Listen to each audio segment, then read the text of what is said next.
Hi friends, welcome to our channel. ఈరోజు నేను 2026లో release అయినటువంటి ఒక మంచి క్రైమ్ థ్రిల్లర్ డ్రామా మూవీ స్టోరీని ఎక్స్ప్లెయిన్ చేయబోతున్నాను. అదే చీకటిలో. ఇక టైం వేస్ట్ చేయకుండా స్టోరీలోకి వెళ్ళిపోదాం. Now let's start our video.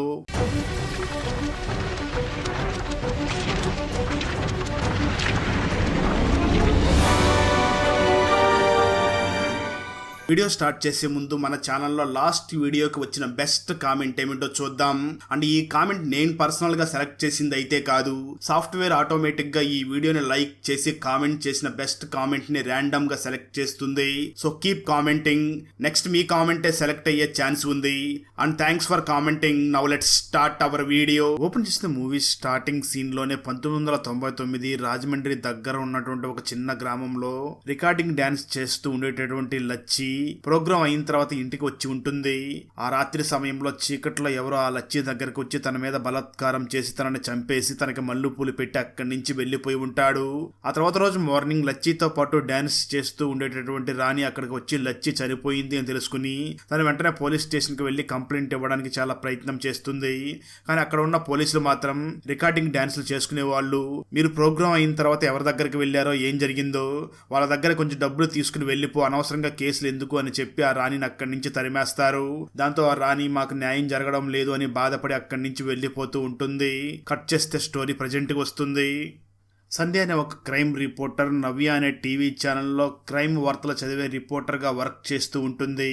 కానీ ఆ ఛానల్ వాళ్ళు మాత్రం ప్రతి క్రైమ్ని కూడా కొంచెం టీఆర్పీ రేటింగ్ కోసం మసాలా వేసి చెప్తూ ఉండడంతో అది నచ్చినటువంటి సంధ్య వెంటనే అక్కడి నుంచి బయటకు వచ్చేసి తనని ఎప్పుడూ కూడా అక్క అని పిలుస్తూ ఉండేటటువంటి బాబీతో కలిసి ఒక పాడ్కాస్ట్ ని ఏర్పాటు చెయ్యాలి అనుకుంటూ ఉంటుంది. నిజానికి బాబీని ఆ సంధ్యని చూసి, ఇవన్నీ ఎందుకక్క, మనమే పాడ్కాస్ట్ ని చేస్తే మనకి ఎవరో కూడా బాస్ ఉండరు, మన న్యూస్ ని మనమే నీట్ గా ప్రెజెంటేషన్ చెయ్యవచ్చు అంటూ ఉంటుంది. దాంతో సంధ్య కూడా బాబీ చెప్పినటువంటి మాటలు విని బాబీ మాటలకు ఓకే చెప్తుంది. ఆ తర్వాత సంధ్య వెంటనే బాబీని చూసి, రేపు నా ఎంగేజ్మెంట్ ఉంది, నేను నీకు రింగ్స్ ఇచ్చాను కదా, ఆ రింగ్స్ వెంటనే నాకు తీసుకొచ్చి ఇవ్వు, రేపు పెళ్లి చూపుల్లో ఆ ఇయర్ రింగ్స్ వేసుకోవాలనుకుంటున్నాను అంటుంది. బాబీ కూడా సరే అని చెప్పి అక్కడి నుంచి వెళ్ళిపోగా ఆ తర్వాత రోజు మార్నింగ్ సంధ్య పెళ్లి చూపులకు రెడీ అవుతూ ఉంటుంది. కానీ ఆ బాబీ మాత్రం ఇయర్ రింగ్స్ని తీసుకురాకుండా ఉంటుంది. దాంతో సంధ్య తన దగ్గర ఉన్న ఇయర్ రింగ్స్ని పెట్టుకుని తను ప్రేమించినటువంటి అమర్ వాళ్ళ ఇంటి దగ్గరికి పెళ్లి చూపులకు వెళ్ళగా అక్కడ ఇద్దరికి కూడా పెళ్లి చూపులు అవుతాయి. అమర్ ఫాదర్ అయినటువంటి రావు మరియు అమర్ మదర్ అయినటువంటి పద్మ ఇద్దరికి కూడా మన సంధ్య చాలా బాగా నచ్చుతుంది. ఆ తర్వాత అక్కడ పెళ్లి చూపులు అయిన తర్వాత సంధ్య తన ఫ్యామిలీతో కలిసి అక్కడి నుంచి తిరిగి వెళ్లిపోతూ ఉన్న సమయంలో తనకి ఒక బ్రేకింగ్ న్యూస్ తెలుస్తుంది.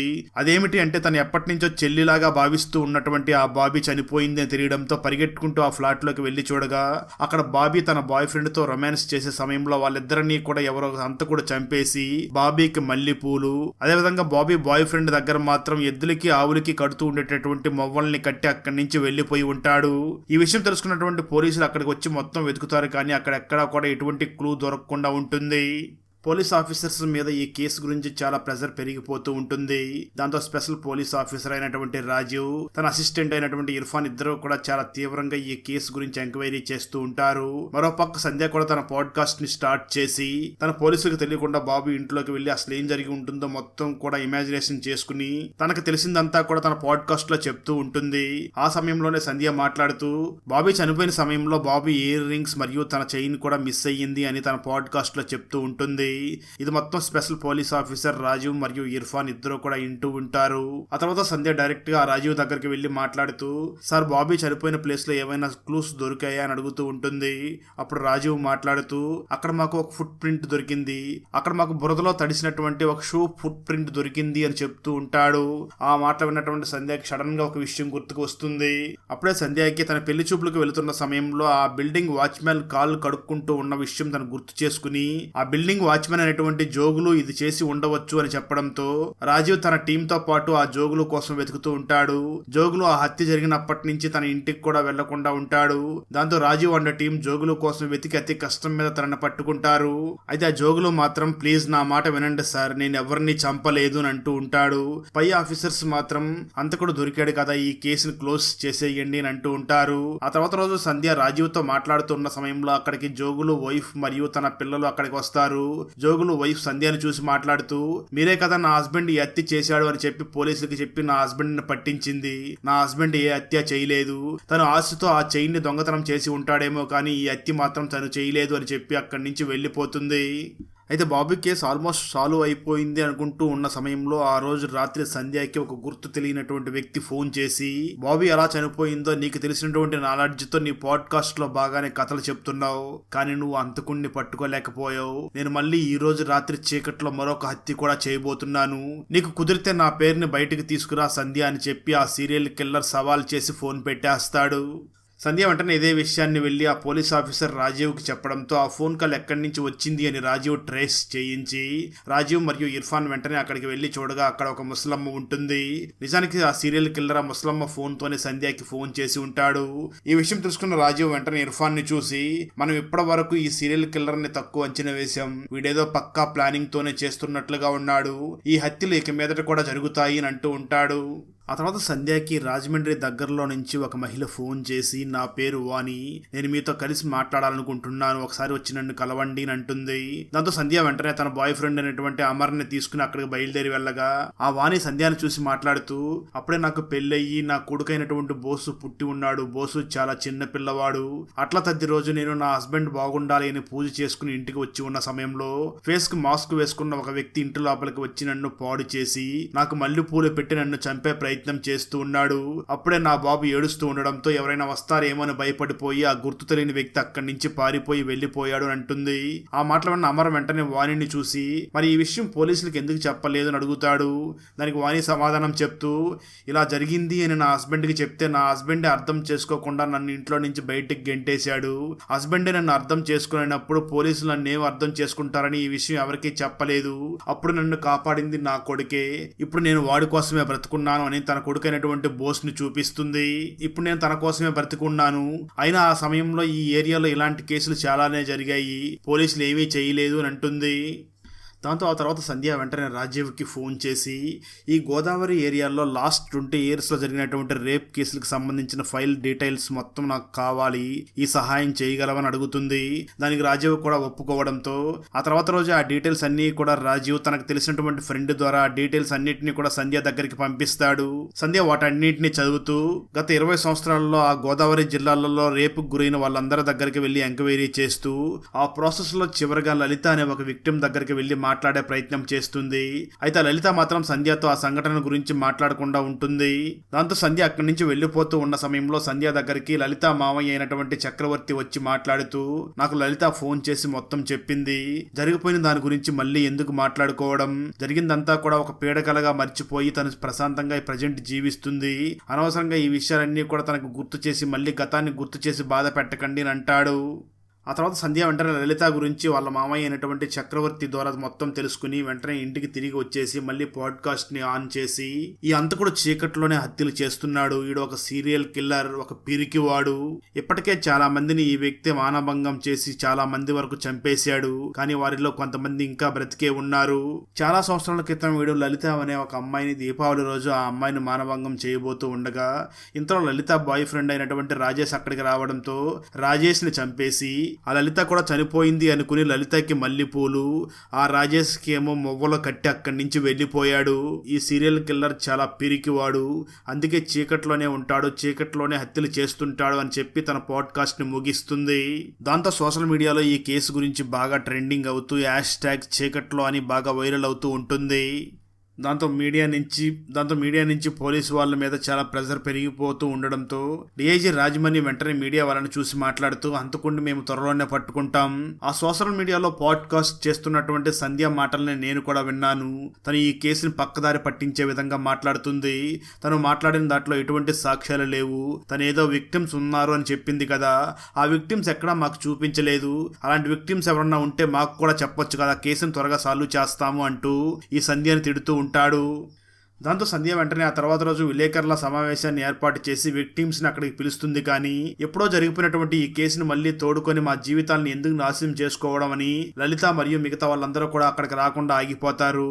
అక్కడికి ఎవరో రాకపోవడంతో విలేకరులు అందరూ కూడా మన సంధ్యని తిట్టి అక్కడి నుంచి వెళ్లిపోతూ ఉన్న సమయంలో అక్కడికి మొదట్లో చనిపోయినటువంటి లచ్చి అక్కడికి వస్తుంది. ట్విస్ట్ ఏమిటి అంటే నిజానికి ఆ రోజు లచ్చి చనిపోయి ఉండదు, బ్రతికే ఉంటుంది. లచ్చి ఆ మీడియా దగ్గరకు వచ్చి మాట్లాడుతూ ఆ అంతకుడు నా మీద దాడి చేసి నన్ను రేప్ చేసి చంపేశాను అనుకుని అక్కడి నుంచి వెళ్లిపోయాడు. కానీ ఆ తర్వాత రాణి నా దగ్గరకు వచ్చి చివరి నిమిషంలో నన్ను హాస్పిటల్ కి తీసుకుని వెళ్లి బ్రతికించింది అని చెప్తూ ఉంటుంది. ఆ మాటలు విన్న విలేకరులు మాత్రం ఆ లచ్చిని చూసి మాట్లాడుతూ మీరు మీడియా ముందుకు వచ్చి ఏవేవో చెప్తున్నారు, అయినా అప్పుడు మీరు పోలీస్ స్టేషన్ లో కంప్లైంట్ ఇవ్వడానికి వెళ్లిన సమయంలో మీ దగ్గర ఎవరు కంప్లైంట్ తీసుకోలేదు అని అడుగుతూ ఉంటారు. దానికి ఆ లచ్చి సమాధానం చెప్తూ ఆ రోజు రాణి కంప్లైంట్ ఇవ్వడానికి వెళ్ళింది, కానీ అప్పట్లో అక్కడ పోలీస్ ఆఫీసర్ గా ఉన్నటువంటి ప్రెసిడెంట్ డిఐజీ రాజమణి ఆ రోజు కేసుని తీసుకోకుండా మా గురించి తను చాలా నీచంగా మాట్లాడుతూ ఆ ఊరు ప్రెసిడెంట్ అయినటువంటి చిన్నబాబుకి సపోర్ట్ చేస్తూ మమ్మల్ని అక్కడి నుంచి తరిమేశాడు అని అంటుంది.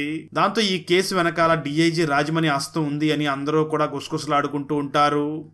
దాంతో పోలీస్ డిపార్ట్మెంట్ వెంటనే డిఐజీ రాజమణిని పక్కకు తప్పించి ఈ కేసుని హ్యాండిల్ చేయడం కోసం మరొక స్పెషల్ ఆఫీసర్ అయినటువంటి ఆనందిత అండ్ టీమ్ ని అక్కడికి పంపిస్తారు.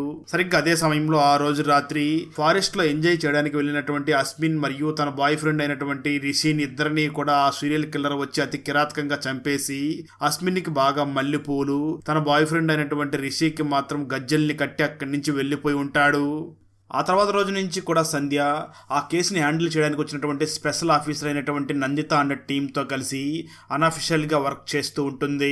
సరిగ్గా అదే సమయంలో డిఐజీ రాజమణి ఆ ఆనందితాన్ని కలవడానికి వచ్చి తనతో మాట్లాడి అక్కడి నుంచి వెళుతూ అక్కడ ఉన్నటువంటి సంధ్యని చూసి ఈ కేసు ఇంత దూరం రావడానికి నా పేరు బయటికి రావడానికే కారణం నువ్వే కదా అన్నట్టు మర్చిపోయాను, నువ్వు నా ఫ్రెండ్ రావు గారి కొడుకైనటువంటి అమర్నే పెళ్లి చేసుకుంటున్నావని విన్నాను, ఆల్ ద బెస్ట్ అని చెప్పి అక్కడి నుంచి వెళ్లిపోతాడు.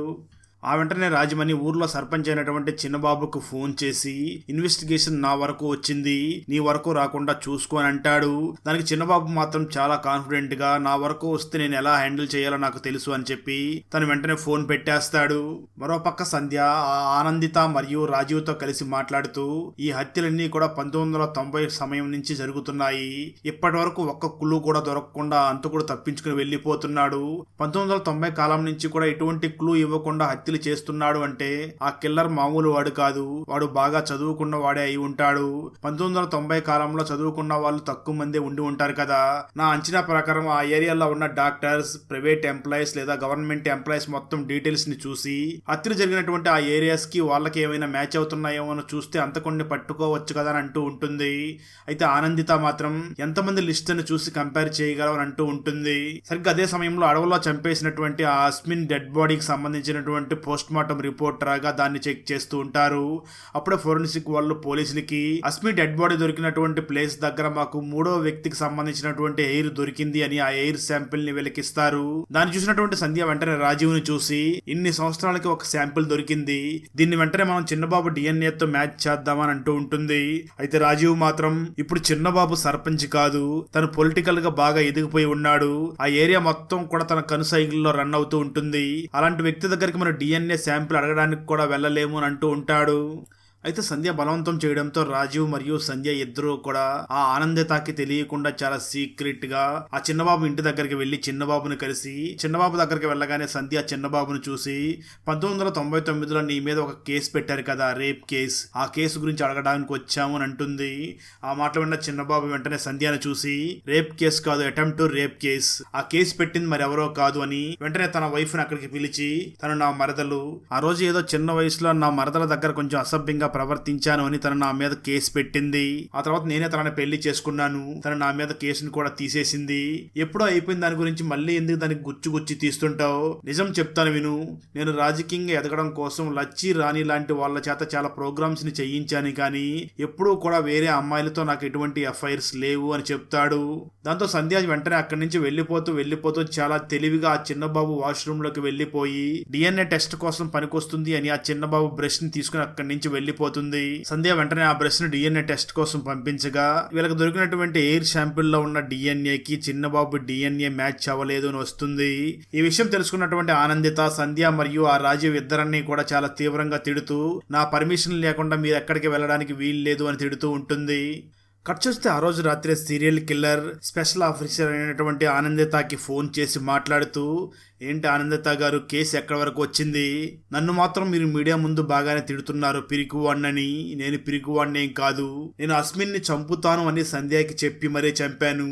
ఇప్పుడు నీకు కూడా చెప్తున్నాను, ఎంత వీలైతే అంత తొందరగా నన్ను పట్టుకోండి, లేదంటే మరో రోజు చీకట్లో మరొక అమ్మాయిని చంపుతాను అని చెప్పి వార్నింగ్ ఇచ్చి ఫోన్ పెట్టేస్తాడు.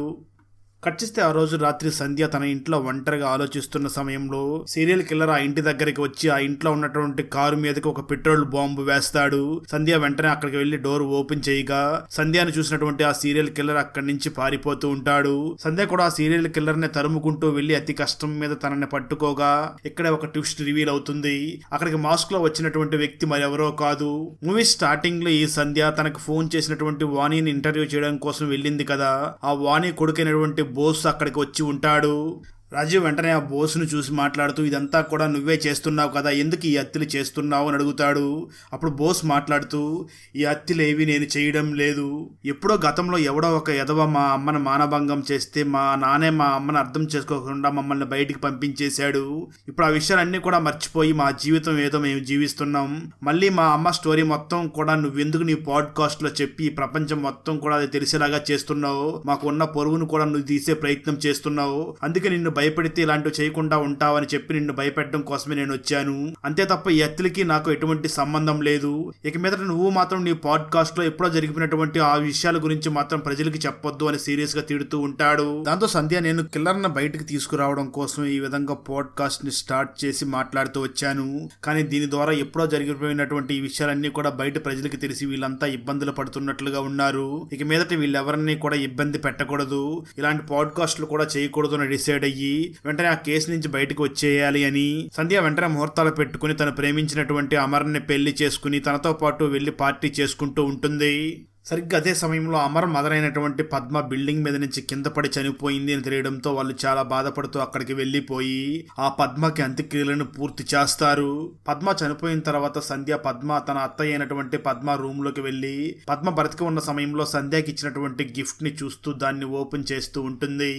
మరోపక్క పోలీసులు కూడా గత 20 సంవత్సరాలలో గోదావరి జిల్లాలలో వర్క్ చేసినటువంటి గవర్నమెంట్ ఎంప్లాయీస్ లిస్ట్ మొత్తం తీసుకుని ఎక్కడెక్కడ హత్యలు జరిగాయో ఆ ఏరియాలో వర్క్ చేస్తున్నటువంటి గవర్నమెంట్ ఎంప్లాయీస్ అందరి గురించి కూడా ఎంక్వైరీ చేస్తూ ఉంటారు. సరిగ్గా అదే సమయంలో పోలీస్ ఆఫీసర్ అయినటువంటి రాజీవ్ కి కొట్టాయం నుంచి ఒక పోలీస్ ఆఫీసర్ ఫోన్ చేసి మాట్లాడుతూ, సార్, హైదరాబాద్ లో సీరియల్ మర్డర్ కేసు గురించి నేను టీవీలో చూశాను. సేమ్ అదే ప్యాటర్న్ లో ఇక్కడ కూడా 2000 సంవత్సరంలో ఇలాగే హత్యలు జరిగాయి. ఆ కేసుని ఎంక్వైరీ చేసినప్పుడు మాకు కొన్ని క్లూస్ దొరికాయి. ఆ DNA రిపోర్ట్స్ ని, కేసు ఫైల్ ని కూడా మీకు పంపిస్తాను, ఒకసారి చెక్ చేయండి అని చెప్పి దాన్ని పంపిస్తాడు. మరోపక్క సంధ్య తనకి తన అత్తయ్య ఇచ్చినటువంటి ఆ గిఫ్ట్ ని ఓపెన్ చేసి చూస్తూ ఉండగా ఆ బొమ్మ లోపల సంధ్య ఇంతకు ముందు బాబీ చనిపోక ముందు తనకి తన ఇయర్ రింగ్స్ ఇచ్చింది కదా, తన ఇయర్ రింగ్ అక్కడ ఉంటుంది. సరిగ్గా అదే సమయంలో రాజీవ్, ఆనందిత మరియు సంధ్య ముగ్గురికి కూడా ఒకేసారి ఈ సీరియల్ కిల్లర్ మరి ఎవరో కాదు, అమర్ వాళ్ళ నాన్న అయినటువంటి రావు అని తెలుస్తుంది. దాంతో సంధ్య వెంటనే తన మామయ్యకి భోజనం తీసుకుని వెళ్ళినట్లుగా ఒక క్యారేజ్ బాక్స్ తీసుకుని తన మామయ్య ఇంటి దగ్గరికి వెళ్తుంది. తన బాత్రూమ్ లోకి వెళ్లి DNA శాంపుల్ కోసం, బ్రష్ కోసం అక్కడికి వెళుతూ ఉంటుంది. విషయం అర్థం చేసుకున్నటువంటి రావు వెంటనే సంధ్య దగ్గరికి వెళ్ళి, ఏంటి సంధ్య, నా DNA కోసం, బ్రష్ కోసం వెతుకుతున్నావా? నువ్వెప్పటికీ నేనే కిల్లర్ని అని ప్రూవ్ చేయలేవు. ఇప్పుడు నిన్ను నేను నీ ఫ్రెండ్ బాబీ లాగా చంపాలా, లేదా నా వైఫ్ లాగా పైనుంచి కిందకి తోసి చంపేయాలని అంటూ ఉంటాడు.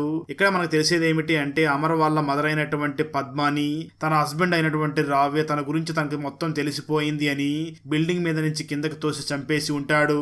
రావు వెంటనే ఆ సంధ్యని కూడా చంపేయాలి అని తన మీద అటాక్ చేస్తూ ఉండగా సంధ్య తన మీద అటాక్ చేస్తూ ఉంటుంది.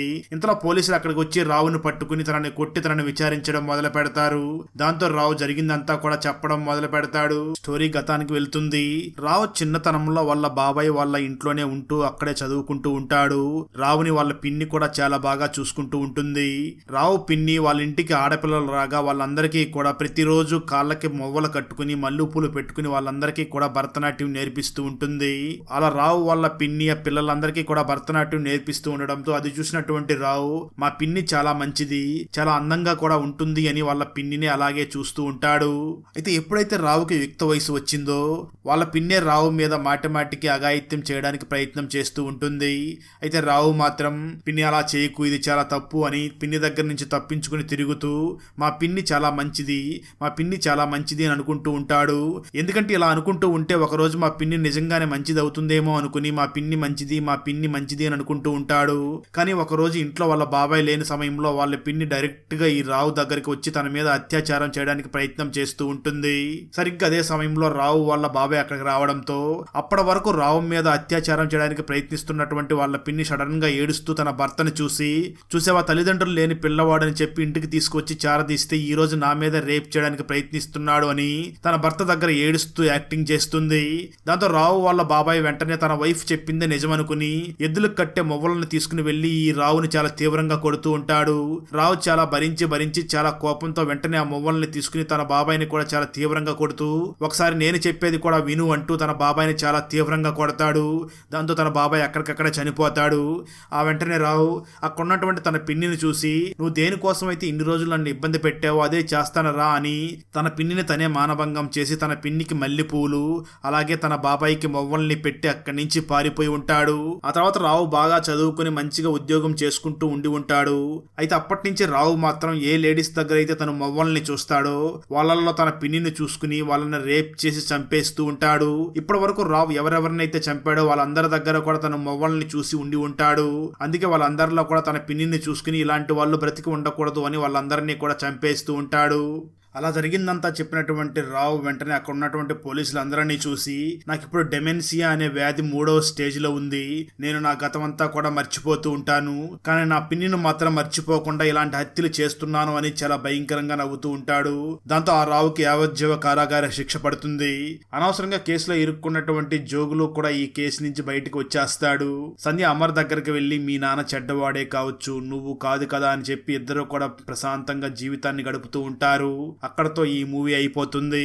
పెళ్లి చేస్తామని ఇంటికి పిలిచి ఫ్యామిలీ మెంబర్స్ ఏం చేశారు, ఆ రూమ్ని ఎందుకు తాయిత్తులతో బంధించి ఉన్నారు, ఇంట్లో చెప్పకుండా బయటికి వెళ్ళిపోయినటువంటి ఆ అమ్మాయి ఎలా మిస్ అయ్యింది, అసలు ఆ అమ్మాయి ఎందుకు ఇంట్లో చెప్పకుండా బయటికి వెళ్ళింది, చివరికి అక్క తన సిస్టర్ని కాపాడిందా లేదా అన్నదే 2023లో మలయాళం లాంగ్వేజ్లో రిలీజ్ అయినటువంటి మిస్సింగ్ గర్ల్ మూవీ స్టోరీ.